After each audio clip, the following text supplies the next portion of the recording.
ଯେକୌଣସି କାରଣ ପାଇଁ ଯଦି ଆପଣ ଲୋ ଫିଲ୍ କରୁଛନ୍ତି, ଡାଉନ୍ ଫିଲ୍ କରୁଛନ୍ତି, ଯେମିତିକି ଆମେ କ'ଣ ୱାର୍କ ଲୋଡ୍ ବେଶୀ ହେଇଯାଏ, ୱାର୍କ ପ୍ରେସର ଅଧିକ ହୋଇଯାଏ, ଗୋଟେ ପ୍ରକାର ହେଡ଼େକ୍ ଭଳିଆ ଲାଗେ, ଲୋ ଡାଉନ୍ ଫିଲ୍ ହୁଏ, ଗୋଟେ କ୍ଲମ୍ଜିନେସ୍ ଫିଲ୍ ହୁଏ, ତ ଲୋକ କ'ଣ କରନ୍ତି ନା ଏକୁଟିଆ ଜାଗାକୁ ଯାଆନ୍ତି, ଶାନ୍ତି ପିସ୍ରେ ବସୁଛନ୍ତି, ଗୋଟେ ପର୍ଯ୍ୟନ୍ତ ଭଲ କରେ।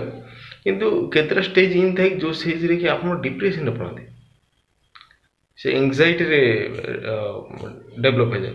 ତ ୟା ପାଇଁ ବହୁତ ବେଷ୍ଟ ରେମେଡ଼ି ହେଉଛି କ'ଣ, ଏକୁଟିଆ ରୁହନ୍ତୁନି ଆପଣ। ଯେମିତିକି ଲାଫ୍ଟର ଥେରାପି ଯେଉଁ କୁହନ୍ତି ନା, ସେଇ ଟାଇପ୍ର ନିଅନ୍ତୁ, ନହେଲେ ଏମିତି ଫ୍ରେଣ୍ଡସ୍ ମାନଙ୍କ ସହିତ, ଫ୍ୟାମିଲି ସହିତ ଟାଇମ୍ ସ୍ପେଣ୍ଡ କରନ୍ତୁ, ନହେଲେ ଆପଣଙ୍କର ଲଭ୍ ପାର୍ଟନର ଯିଏ ଥାଏ ତା ସହିତ ଟାଇମ୍ ସ୍ପେଣ୍ଡ କରନ୍ତୁ। ଦେଖନ୍ତୁ ଆପଣ ଷ୍ଟ୍ରେସ୍ ପଳେଇବ। ଆଉ ଯଦି ପେଟ୍ ଅଛି ଆପଣ, ମାନେ ଯେଉଁଟାକି ଆମର ଗୃହପାଳିତ ପଶୁ, ତା ସହିତ ଟାଇମ୍ ସ୍ପେଣ୍ଡ କରନ୍ତୁ। ଦେଖନ୍ତୁ ଆପଣଙ୍କ ଯେଉଁ ଏଙ୍ଗଜାଇଟି ଷ୍ଟ୍ରେସ୍ ଲେଭେଲ୍ ସେ ଜିନିଷ ଅଟୋମେଟିକ୍ ପଳେଇବ।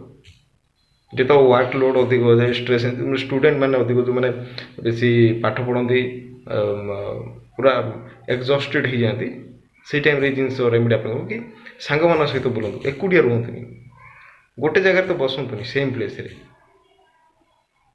ଆଉ ଆଇ ହୋପ୍ ଭିଡ଼ିଓଟି ବହୁତ ଭଲ ଲାଗିଥିବ। ପ୍ଲିଜ୍ ଲାଇକ୍ କରନ୍ତୁ, ସେୟାର କରନ୍ତୁ, ସବସ୍କ୍ରାଇବ୍ କରନ୍ତୁ, ଆଣ୍ଡ କମେଣ୍ଟ ବି କରନ୍ତୁ। Thank you.